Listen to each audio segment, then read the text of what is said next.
1월 23일 화요일 매성경 11장 1절에서 17절 말씀을 묵상합니다. 11장에서도 율법 순종의 중요성을 강조하고 치명적인 불순종의 결과를 언급합니다. 그 전에 한 번 더 하나님께서 행하신 위대한 역사를 회고하면서 시작합니다. 1절은 내 하나님의 여호와를 사랑하라로 시작합니다. 율법 준수는 단지 문자적인 순종이 아니라 여호와를 사랑하는 마음에서 나오는 순종임을 보여줍니다. 여호와를 사랑하라는 명령이 추상적이라면 책무와 법도와 규례와 명령을 항상 지키라는 명령은 여호와 사랑을 구체화한 것입니다. 여기서 책무는 하나님의 백성으로서 반드시 지켜야 할 직무나 의무사항입니다. 2절부터 저자는 이스라엘 백성을 대상으로 알아야 한다고 말하는데 그들은 알지 못하는 자녀 세대와 구별됩니다.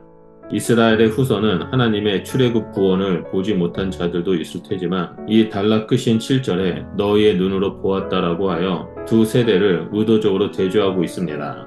출애굽 이후의 모든 이적과 기사는 출애굽 당시에 놀라운 하나님의 압도적인 이적과 기사를 능가하지 못합니다.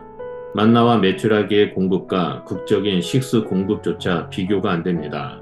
애굽에서의 하나님의 큰 권능의 역사와 홍해를 건너는 사건은 이후 모든 기적들을 대표하는 사건들입니다.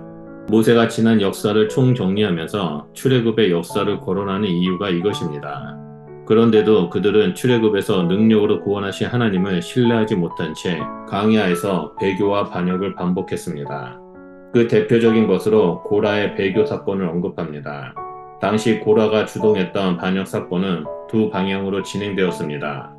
한 무리는 아론과 그 가문의 제사장 권한을 찬탈하려고 한 고라와 그의 추종자들이었고 다른 한 무리는 모세의 정치적 권력을 차지하려고 한 다단과 아비람과 그들의 추종자들이었습니다.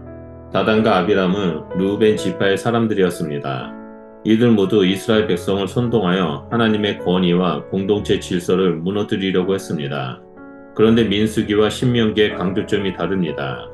민수기는 고라가 주동해서 다단과 아비람이 세력을 규합했다라고 보고하지만 신명기에서는 고라의 반란은 누락된 채 다단과 아비람만 등장하고 있습니다.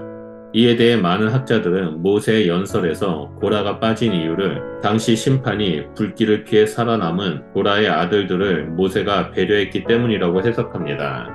출애굽과 강야 인도하심의 은혜와 무서운 하나님의 심판을 경험한 이스라엘 백성에게 요구되는 마땅한 도리는 하나님을 경외하여 절대 순종하는 것입니다.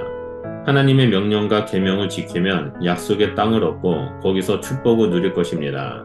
하나님의 명령과 규례와 법도 순종은 하나님께서 주시는 번영과 장수 축복의 원천이 됩니다. 이 율법을 지키면 세대를 뛰어넘어 오래도록 이 땅에서 풍요의 복을 누리고 장수할 것입니다. 10절과 11절은 애굽과 이스라엘을 비교합니다. 가장 먼저 저자는 애굽을 아주 열악한 곳으로 묘사합니다.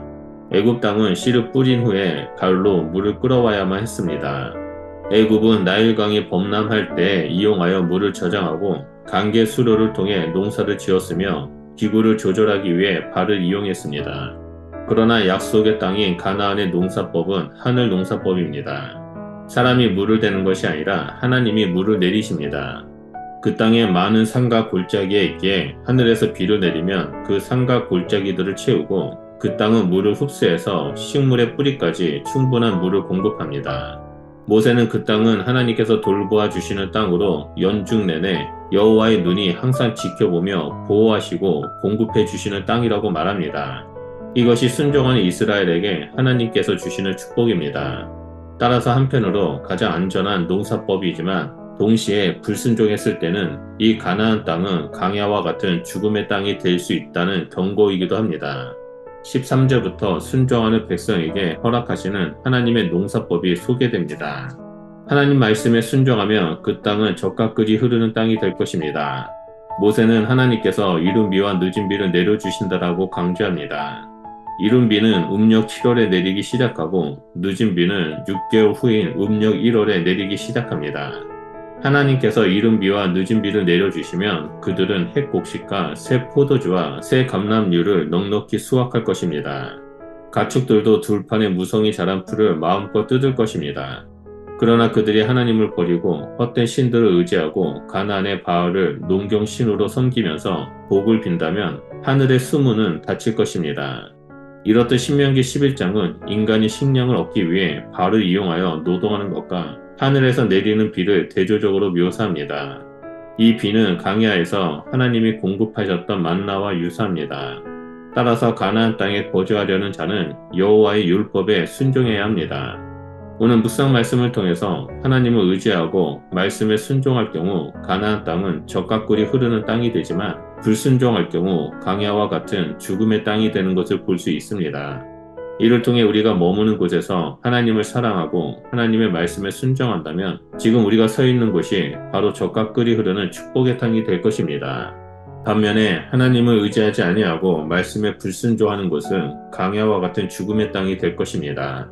그러므로 어디에 있든지 무엇을 하든지 늘 하나님을 의지하고 말씀에 순종하여 하나님이 때에 따라 내려주시는 이른 비와 늦은 비의 축복을 누리시는 복된 주의 백성이 되시기를 축원드립니다. 우리를 통해 우리가 머무는 곳곳마다 하나님의 축복이 넘쳐날 것이라 믿습니다. 기도하겠습니다. 하나님, 오늘 본문 말씀을 통해서 하나님을 사랑하고 하나님을 의지하고 하나님의 말씀에 순종하는 것이 우리에게 얼마나 큰 축복이 되는지를 보게 해주셔서 감사드립니다. 우리가 이 땅에서 살아갈 때 하나님을 더욱더 깊이 사랑하고 하나님의 말씀에 순종하겠습니다. 그래서 우리를 통해 이 땅에 하나님의 축복이 흘러 넘치게 하시고 많은 사람들이 주님 앞에 나오는 일들이 일어날 수 있도록 역사하여 주시옵소서. 우리 가운데 늘 말씀으로 함께 하시고 이른 비와 늦은 비로 축복해 주신 하나님께 감사드리며 예수 그리스도 이름으로 기도드립니다. 아멘.